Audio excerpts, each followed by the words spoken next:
Jumbo, Jumbo, Jumbo. welcome. You are listening to Operation Power, a voice for Black radical change and revolutionary change. We're here talking to you on Black Power Media Reloaded. We're here each Thursday from 7 to 8, and we're glad that you're joining with us. We are your co hosts. My name is Inez Barron, and I'm joined with my husband, the bold, the outspoken, the indomitable, the one, the only, the unbought, the unbossed, Charles Barron. And as I say each and every week, I'm humbly honored to be on with my wife of 43 years. I'm a happily married Black man. The stunningly beautiful, thank you, the incredibly intelligent, brilliant, bold Inez Barron. thank you so much. We're so glad that you're here with us. And our topic today is honoring Amilcar Cabral. Tell no lies, claim no easy victories. Right on. And our guest is none other than the great Professor James Smalls. He will be joining us in just a moment. But first, we want to start our program as we generally do with a libation. We believe that as a part of our culture, when we come together, when we gather, we give acknowledgement to those who have gone before, whose names we may not know, but who participated in the movement, in the struggle, who gave sacrifices, who gave their lives, and who taught us so much and led us to this part of the struggle and passed the baton to us. So we honor them with a libation so that we can say we're standing on your shoulders and continuing the struggle. So we do have a video at this time offering a libation. People, nothing important happens without a libation. And so for this very important presentation, we begin by the pouring of libation.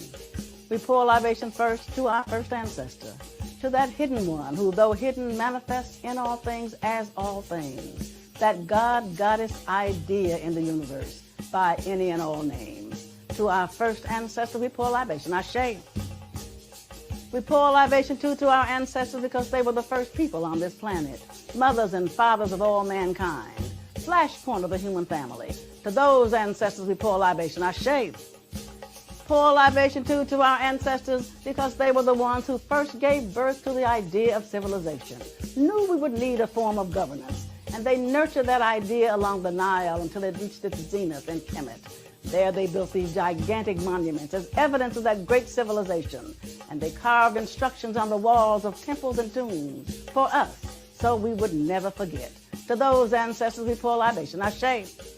Pour libation too to our ancestors because over time they put together all the tenets of civilization and they took those ideas and left the continent.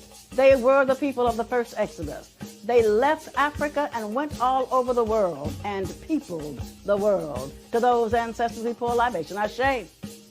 We pour libation too to our ancestors because they did not sit on their laurels. They continued to improve, continued to evolve, and at each point of evolution, they again would leave the continent and settle and resettle the planet. They met themselves coming and going. To those ancestors, we pour libation. Ashe.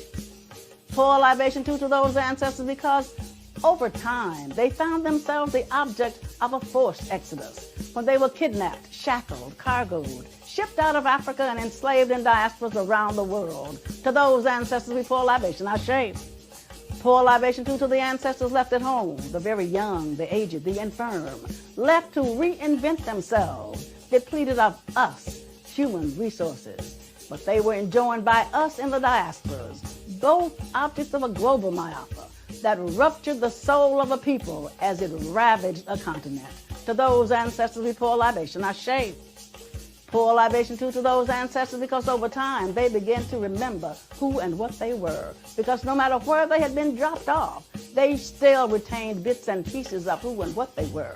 They retained that African core that described them. They began to remember bits and pieces of a song. They began to remember lines from a rhythm. They began to remember dances that they did in ancient times. They began to remember those ancient drum beats that they now beat out on bare skin. And so to those ancestors, we pour libation. Ashe. Poor libation. Ashe, Aseo. Ashe. Yes, we always want to acknowledge our ancestors. Well, again, this is Operation Power, and we have a brief video that we want to share with you that talks about the beginnings of Operation Power, gives you a highlight of what some of the things are that we have done through Operation Power.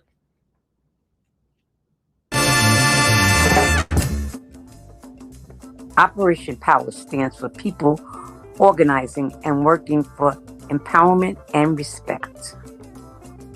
Operation Power is a grassroots social justice organization founded by local community stakeholders, which includes activists, organizers, and leaders who understand that the system as it is currently structured is destroying us and our communities. The system, the capitalist system, one that promotes human greed over human need, one that promotes profit over people, needs to be dismantled. These local community organizers recognize capitalism needs to be destroyed and replaced with socialism.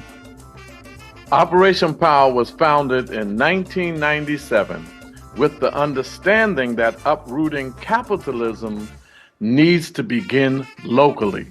Operation Power understood that our communities are the perfect vehicle to dismantle this parasitic capitalist system brick by brick, and the economic, political, and cultural institutions and other systems in place in our local community infrastructure. Whether it's the local school board, community board, city council, state assembly, all represents mechanisms to control the destiny of our people. Operation Power. And there are 5 books that we would like to recommend for your reading, for your edification. The first one is Speaking Truth to Power, written by Charles Barron. And it is a compilation of articles and essays that he has written over years, I guess even over the decades. Second one is It's Not You, It's Capitalism, Why It's Time to Break Up and How to Move On. It's written by Malika Jabali, and she gives you a very succinct, brief analysis of capitalism and applies it to the situations that we're facing today. The next one is the first of a book of trilogy written by Kevin Barron.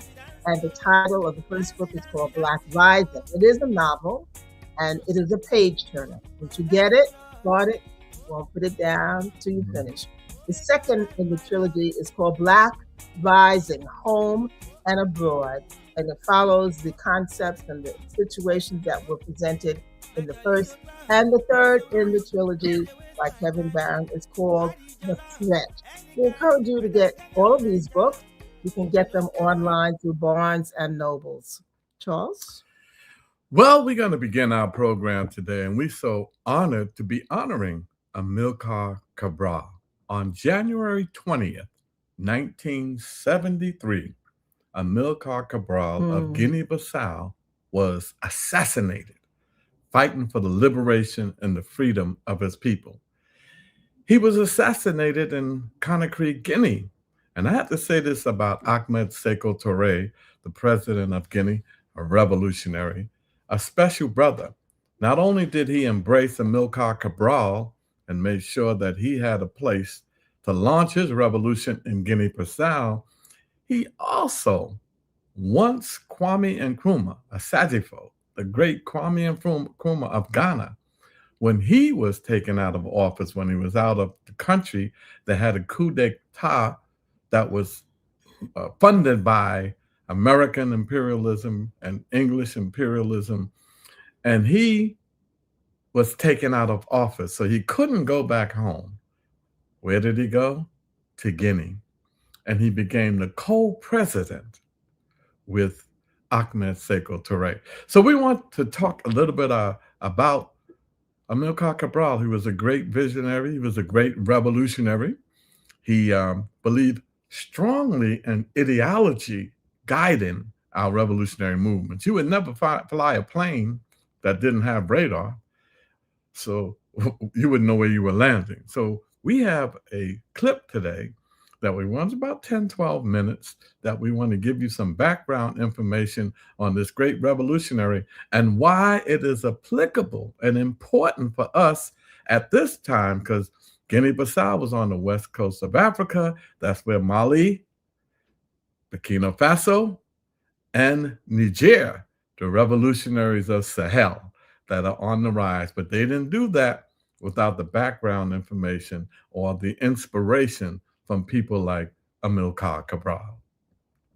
Check it out. Tell from the name was under Portuguese colonial rule. Even though it was a very poor nation, Portugal made it known that it did not see self-rule, let alone full independence, as an option for this territory. Portugal was hell-bent on holding on at almost any cost. As with the other Portuguese colonies, advance for the African majority had been minimal. The practical outcome of Portuguese rule was that there was one doctor for every 100,000 Africans, only 300 hospital beds, with almost all of them being in the capital of Bissau. To add to this dire state of affairs, there was a minimal supply of nurses and midwives. On the education front, only 1% of the population was considered literate, and in the only government secondary school, about 60% of the pupils were Europeans. This was a bleak picture. By 1960, only a total of 14 Africans had acquired graduate status as assimilated Portuguese in Portugal. These assimilated Portuguese, or assimilados, were African subjects of the Portuguese colonial empire who had reached a level of civilization according to Portuguese legal standards that theoretically qualified them for full rights as Portuguese citizens. Amilcar Cabral was one of them. Because of his intelligence and a combination of hard work and luck, he became one of a handful of young Africans sent off to Lisbon for university training by the white rulers of Portuguese Guinea. While in Lisbon, Amilcar Cabral helped to found an association of Lusophone African students that included future Angolan President Agostinho Neto. Cabral and some of his fellow African students started developing political theories regarding colonialism and liberation for the Africans. For him, these were the formative years that birthed a political awakening for the young man. After graduating in 1950, Cabral was employed by the Portuguese colonial authorities as an agronomist. In the early 1950s, he traveled widely in Portuguese Guinea in order to conduct a survey of the land and its resources, which provided him with the opportunity to interact with people from various cultures who lived within the colony. Parallel to his study of the agrarian, social, and economic structures of Portuguese Guinea, he created the African People's Sports and Leisure Association. This was in 1954. However, the association was banned by the colonial authorities and Cabral was exiled to a sugarcane plantation in Angola with permission to visit his family once a year. Now, as a graduate agronomist, he could have settled comfortably into the colonial service as a successful assimilado. Instead, Amilcar Cabral wasn't content with maintaining the status quo. He realized that Portugal would never move beyond the assimilado window dressing to grant Africans in Portuguese Guinea the right to self-determination and independence. So during one of his visits to the country, on September 19, 1956, Cabral and 5 other Cape Verdeans, including Aristide Pereira, the future president of Cape Verde, Luis Cabral, who was his half-brother, and Fernando Fortes, created the African Party for Independence, which was later renamed to the African Party for Independence of Guinea and Cape Verde, the PAIGC. This organization developed into a well-organized countrywide movement run by a central committee of which Amilcar Cabral was the Secretary General. And here's the philosophy that underpinned Cabral and his organization's struggle for independence. And I quote, "The struggle for independence is not only in order to get a flag and an anthem. Independence means something. In our own case, for us, the means to radically change the economical, social, and cultural situation of our African people. We fight against colonialism because colonialism is the first obstacle. We are not against the Portuguese, we are against Portuguese colonialism because it means humiliation and exploitation. Our people are considered like animals."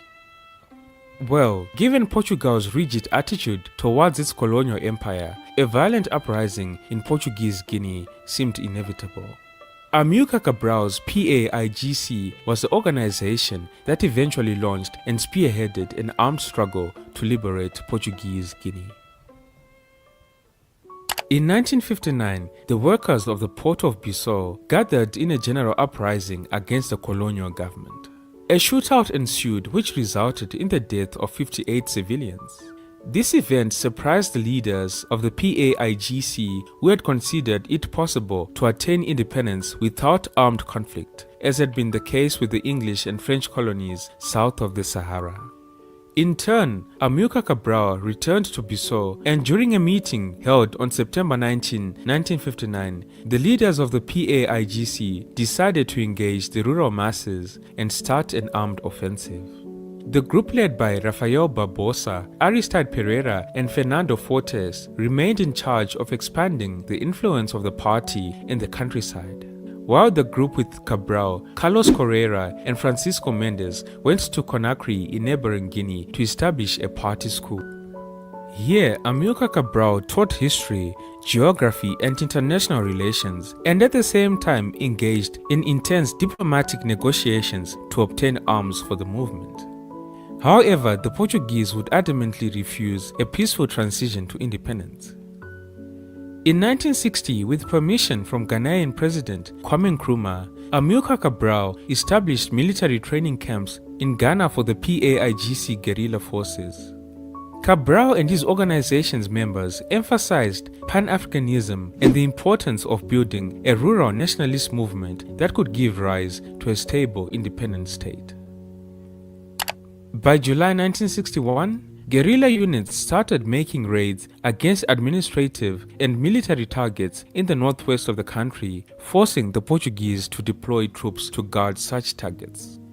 In August of the same year, from Conakry in neighboring Guinea, Cabral formally announced that the PAIGC was resorting to armed struggle, and from that time onwards, they mounted constant attacks against administrative and military targets, obliging Portugal to send military reinforcements to the territory. As early as 1962, the PAIGC held elections inside the territory in which 52,000 people out of the total population of less than 500,000 voted to back the PAIGC. Also, in a major boost of confidence for the movement, they obtained the backing of the OAU as well as full support from neighboring Guinea, which at the time was under the leadership of Ahmed Sékou Touré. By 1963, the Portuguese had started to admit that the PAIGC had infiltrated 15% of the countryside. The organization intensified the armed struggle in 1964 when it formed its military wing, while its guerrillas were sent for training to the Soviet Union, China, Cuba, Algeria, Senegal, Ghana, and neighboring Guinea. On a visit to London in April of 1965, Amilcar Cabral claimed that 40% of Portuguese Guinea was in the PAIGC's hands, despite the Portuguese downplaying the extent of the PAIGC's success. In fact, the PAIGC became the most accomplished of all the anti-colonial movements in Portuguese territories, including Angola and Mozambique. This was primarily because it performed best to motivate the rural population politically, was able to defend the liberated areas from counter-insurgency campaigns, and had the capacity to secure international support for its cause. However, I have to state that unlike Angola and Mozambique, the PAIGC had a small country and a small, more cohesive population in which to organize and operate.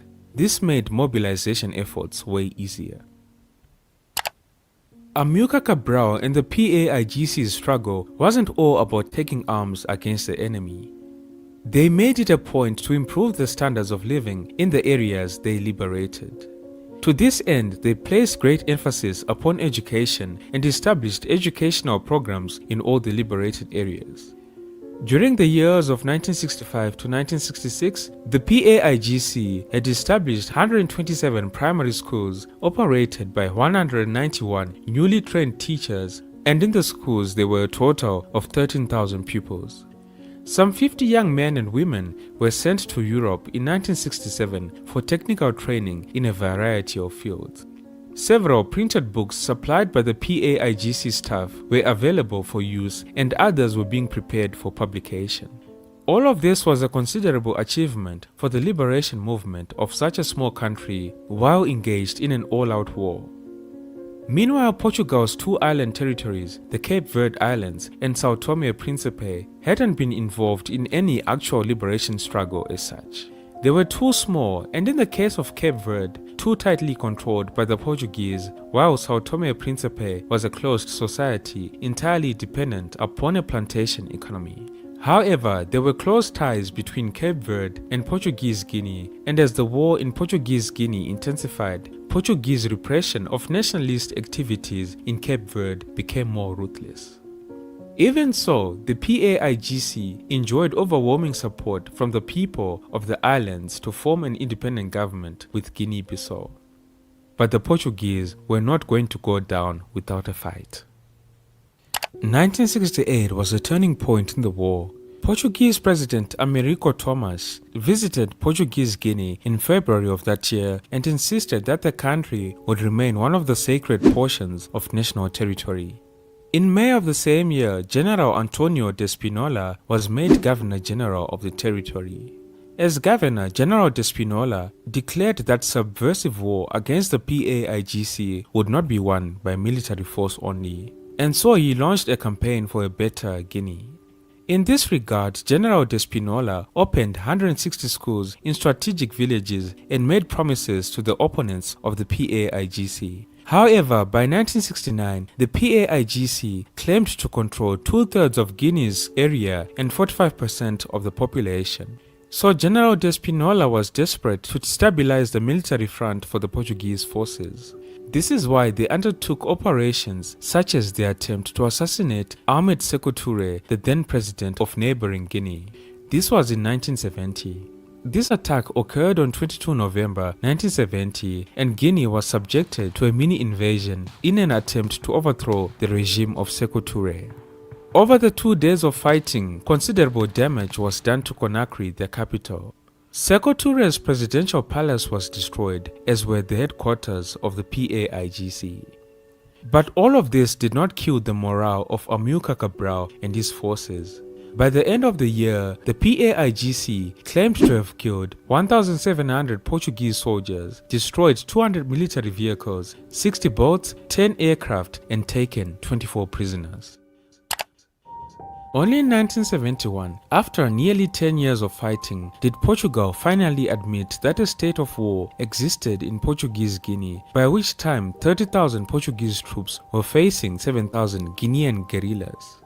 Cabral was also busy on the diplomatic offensive. His speeches and writings were widely published, with printings in England and the Soviet Union, among other countries.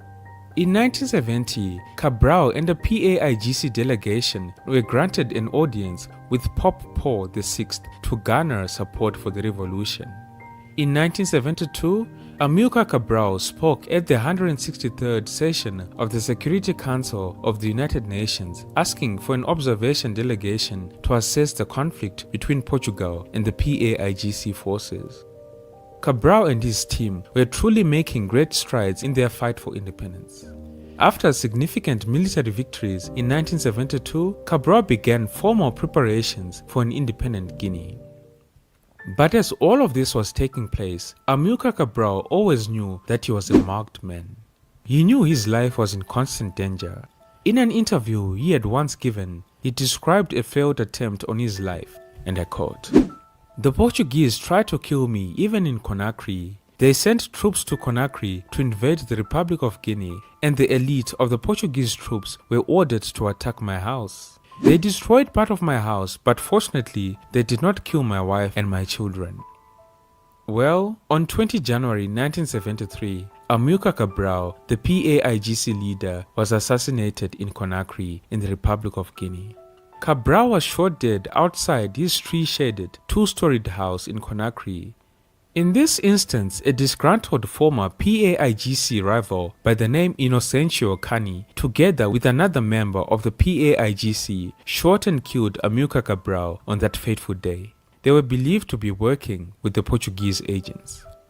It is said that Cabral's assassination was part of a broader attempt to establish a PAIGC leadership that was more conciliatory towards the Portuguese. Fortunately, the PAIGC survived the crisis that followed Amilcar Cabral's death. And on 24 September 1973, the PAIGC declared the country independent as Guinea-Bissau. The new state was at once recognized by a majority of OAU countries and then by a majority of United Nations members, including the Soviet Union and China. On 2 November 1973, the United Nations General Assembly voted to recognize the Republic of Guinea-Bissau. Portugal finally recognized Guinea-Bissau's independence on 10 September 1974 and by the end of October had withdrawn all its military forces. The president of the new country until 1980 was Luis Cabral, the brother of Amilcar. Amilcar Cabral made a fundamental contribution to the future of his country by carefully building a widening base of political education, creating consciousness amongst the peasants so that they could become the engine of the revolution. His visionary leadership of the PAIGC welded the people of Guinea-Bissau into a tremendous fighting force. Indeed, his life and activities became a perpetual source of inspiration to revolutionary socialist and national independence movements across the continent of Africa. Don't forget to like and share the video if you enjoyed it. Thank you all for tuning in. This has been Tatenda for African Biographics. Until next. Thank you so much. A very informative video talking about the background of Amilcar Cabral. His father was wealthy, his mother wasn't. And when they separated, he lived in extreme poverty. And he developed a love and affiliation for the people and understood what they were going through. That's why he had that revolutionary spirit. That's why he saw the need to end colonialism and worked with the workers. They had strikes, but they were massacred. And he said, okay, we need to take up arms. We got to fight this from arms, and we've got to get our freedom. We can't just allow them to have a few of us incorporated into their society when our masses are dying. So he did write the directive for the party, and many of the sayings that we associate with him are located in that book, and you can get that and see what some of those sayings are. The most familiar for most people is the one that we use to title our program, Tell No Lies, Claim No Easy Victories. And we want to recommend this book right here. If you could see it, it's Claim No Easy Victories. Great book on Amilcar Cabral as we wait to make the connection with our guest this evening. He should be on shortly. We're still trying to make that connection. So Amilcar Cabral, as you have heard or through this video, but he said something interesting. He said, theory and practice were inextricably linked, like two sides of the same coin. One does not go without the other. Furthermore, he argued that an ideology or revolutionary theory was essential for building a movement. Any movement that lacks theory and ideology is a movement that's not going anywhere. And as we say, a movement without theory. There he goes. All right, we got our professor on. I was trying to kill some time for you, but now that you're on, let's take you're the professor. Yes. I'm a little banged up today. We're so glad that you're with us. And for our viewers, we want to let you know that we have as our guest the great Professor James Smalls. He's an activist, he's a professor, and he has taught at City College in City Tech College as a part of the City University system.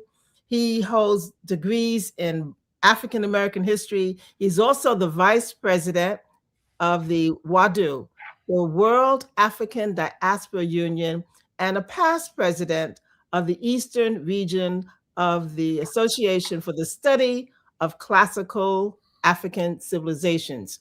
He is a colleague of our ancestors, the great Dr. Bendrick Hannon, Dr. Clark. And during his younger days, when he was in the college years himself, he was active in SNCC as well as in the NAACP. So we're so grateful that you've taken the time to join us and be with us. And we're pleased to say, okay. I gotta say also, he was around with Malcolm when they That's right. started the Organization of African American Unity. Now you're dating that 80th year on the planet. That's all right. That's good time. We're dating you, brother, but you got a lot of great history. We just showed a tape on Amilcar Cabral, Yes, and sir. I wanted to now have you link the importance of studying these African liberation movements, whether it was Kwame Nkrumah in 57 or Amilcar Cabral or Sekou Touré in Guinea, Julius Nyerere in Tanzania. It goes on and on. Bambala in Nigeria, Algeria. What's the importance of linking it to our struggles for African people right here in America? Right, because at that time in history, which was the height of what they call our movement, has always been a Black Power movement, but that period between 1960 and 1980 was a critical period for us here in America. And we look towards Africa. We look towards the MPLA, PAIGC, Frelimo, SWAPO, and Namibia. These movements in the Southern and Central Africa, where our people were beginning to throw off the yoke of the Portuguese, of the British, of the South Africans.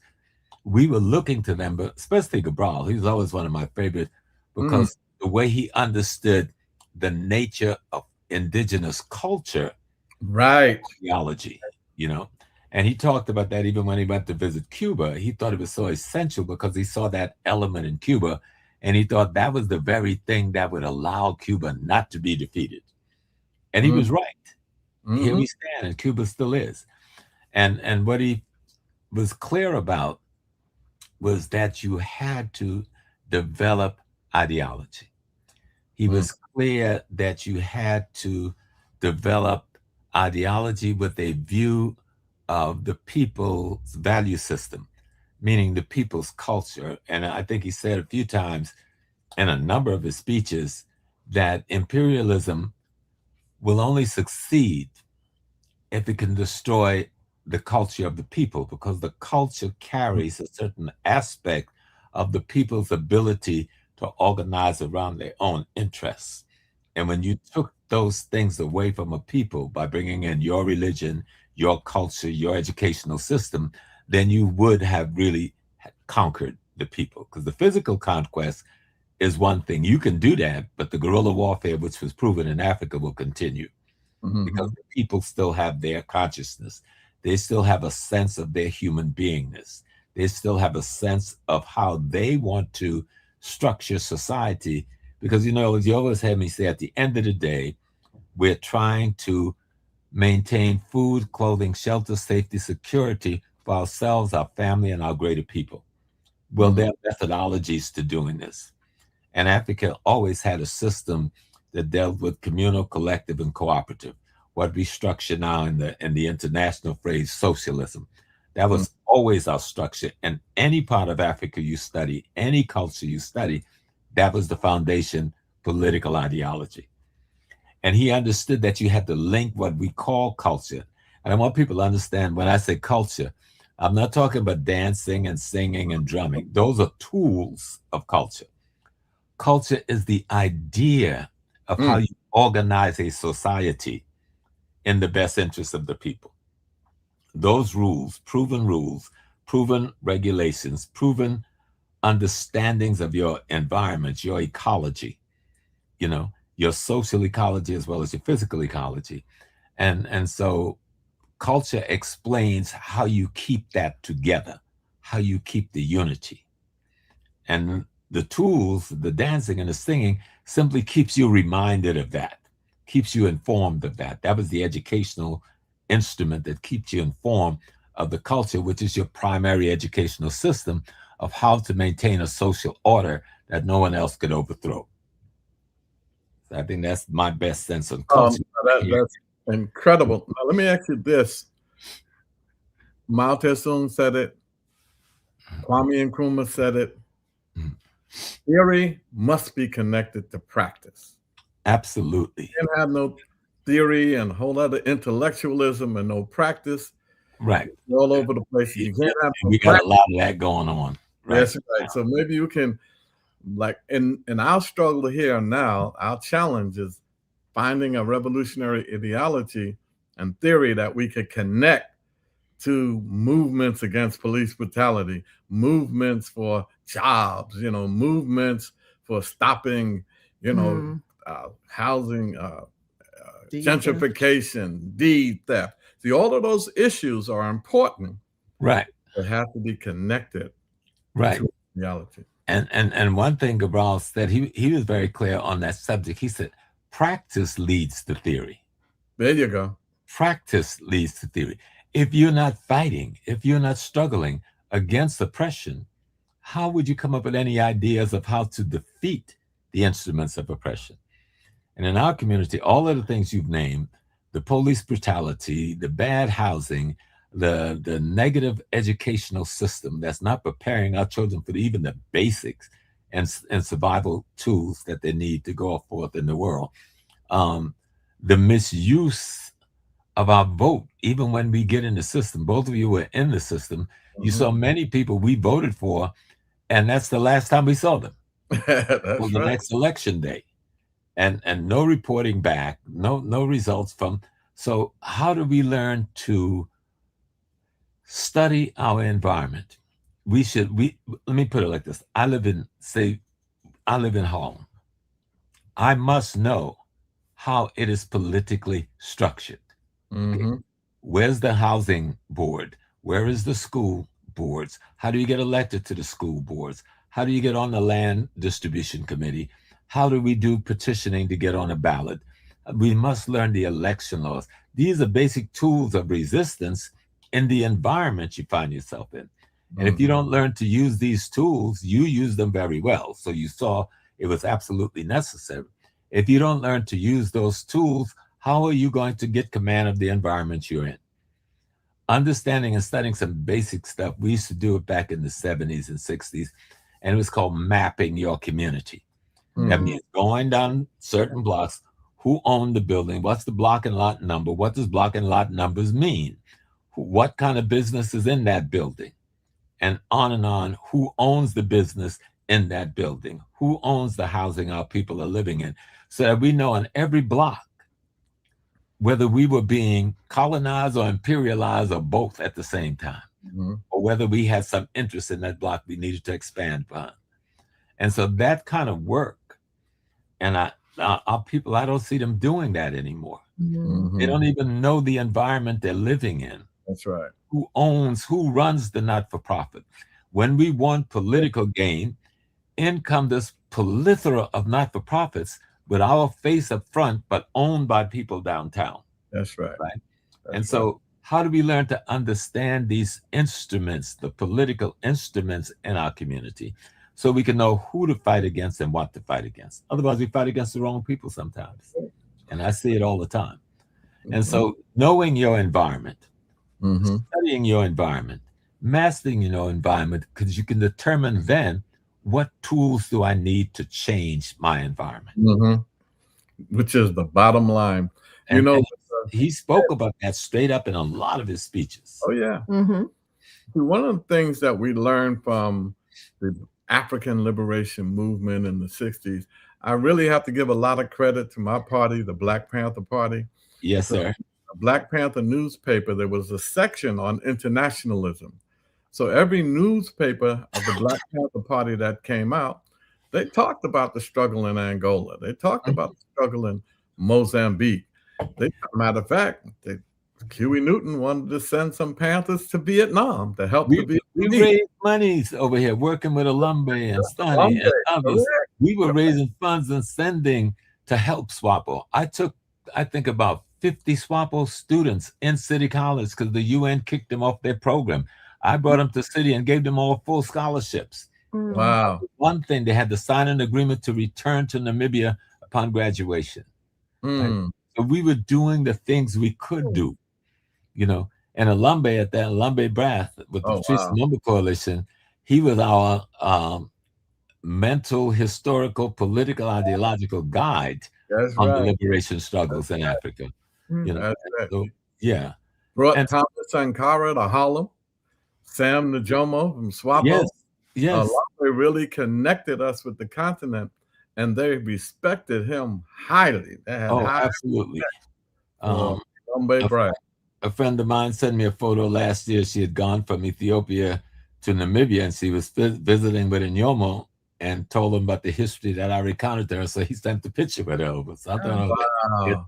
even I Wow. was a youngster then, he still remembered. Um, but no, you cannot. Um, my thing is, if you learn your history, you'll erase the enemy's mystery. Mm. Studying the revolutionary practices of our brothers and sisters around the world, especially those freedom movements in Africa between the late 50s and the early 80s, will inform us on the mistakes we've made, That's right. will inform us on the roads not taken that might have been available but may be made available now. We can learn so much because history actually is the efforts of your ancestors to set you free. Mm-hmm. If you don't study history, then you're not even, you could pour all the damn libations you want and That's say right. it in any language you want. It won't mean nothing. See, I'm not caught up. I'm a priest in multiple systems, but I'm not caught up on what I call artificial spirituality, because the leaders of every movement we had spiritual attachments to the people and the history. That's right. And people think priests in Africa wasn't preachers. They Mm. were political leaders, community leaders. They were scientists. And it was about how do we control the environment that we as a people live in. By controlling, how do we provide the water that's safe and clean? How do we Mm. provide the transportation networks that's usable and consistent? How do we make sure food and access is here for the people? How do we make sure the people can have employment for themselves to feed their families in the first place, but in industries that are not here to destroy our people, but to develop our people? Mm-hmm. So we need to look towards culture to talk about developing indigenous or industries along indigenous principles and standards, Mm. and ethics and morals. Because yes, we've got to live like everybody else. We need factories like everybody else. But do we create factories that pollute and kill us? Or do we use the technology of the day and create factories that will give us the maximum safety to our health as possible? Do we use fertilizers that poison our ground? Or do we plant crop using fertilizer? I grew up on a farm in the country back in the South. We used horse manure and cow manure. That was the fertilizer. And that was about as organic as you can get. And you Mm. can still get that anywhere in the world, and especially in a place like Africa. But even over here, we have enough land. There's over 59% of us that have moved back to the South, and we got land. Mm-hmm. How are we using it? That's How right. are we organizing ourselves to use it? I've never been one. Malcolm says we do for ourselves what others are begging for. I ain't begging for 15 states or 10 states. We've already taken it. We're there. We need to get our minds organized on how to use our presence on the land we have.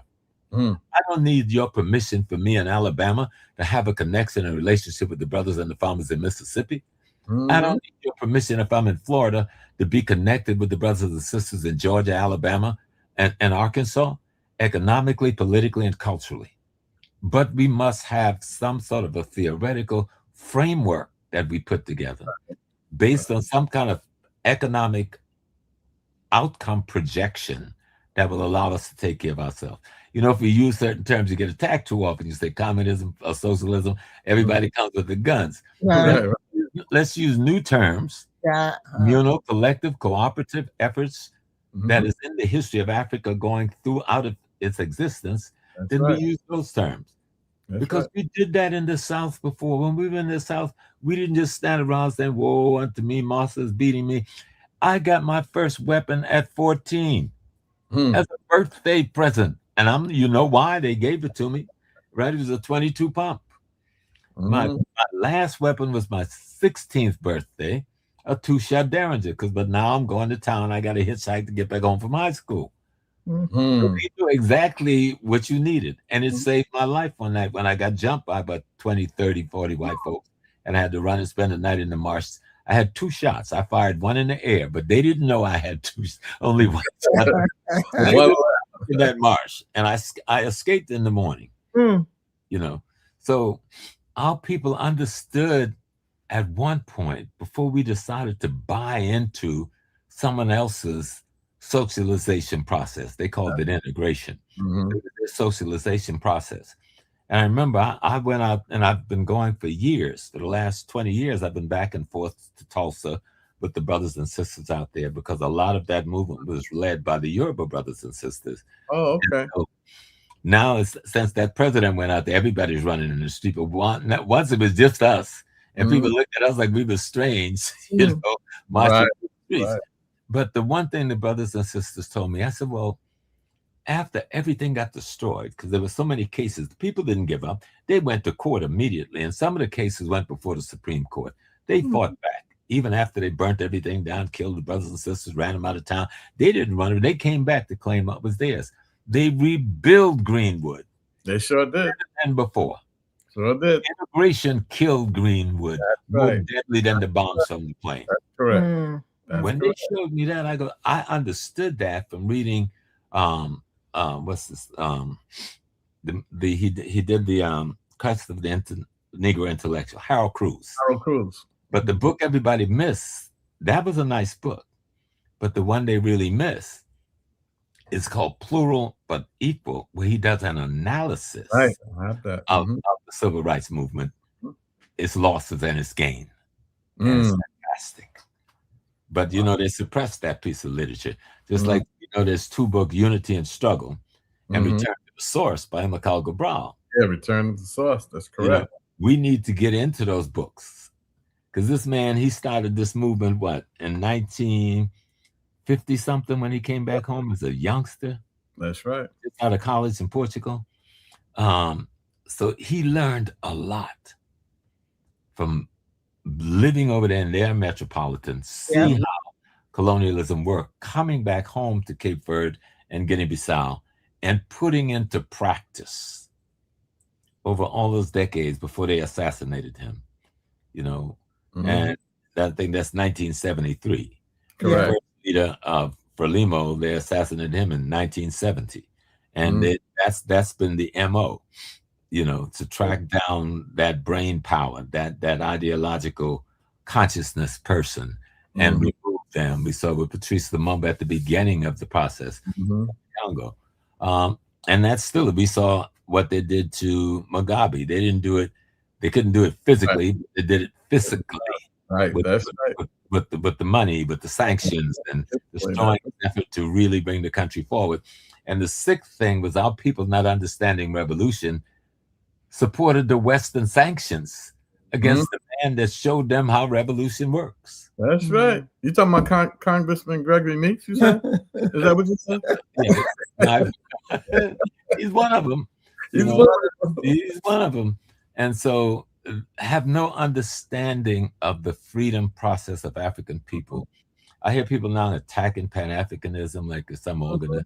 Pan-Africanism is a concept of the unity of African people, which has always been from the days of the revolution in Haiti.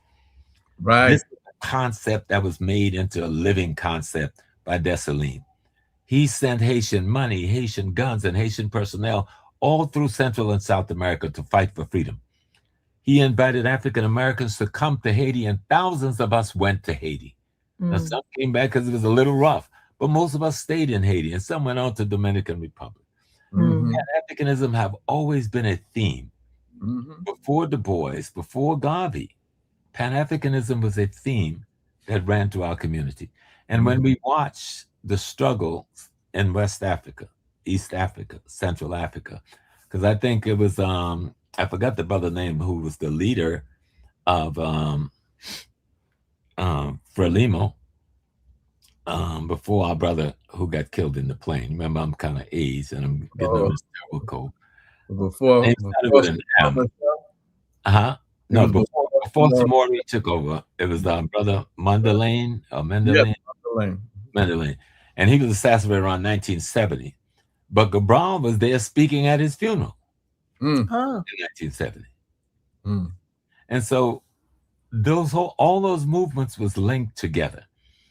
I remember when we were training, and there's some things we really can't say as old as we are, but we did train a lot of the young people who went back to the bush in Namibia, right here in this country. And when we heard a story, when I heard that John had lost an eye, and I heard that another one had lost an arm, but these were young people who decided they would go and study in other places to go back home. Many young people were taken by all the liberation fronts to Cuba for training.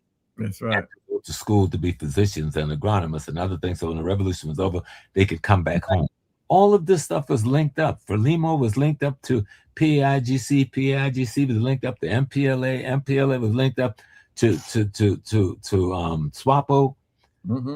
They learned from each other. They borrowed from each other, and many, starting with Ghana, under Nkrumah, was one of the leading.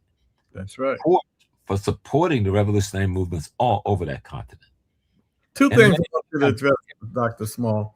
Two things. One, the Sahel revolution that's going on now with Burkina Faso, Mali, and Niger, and others are now joining.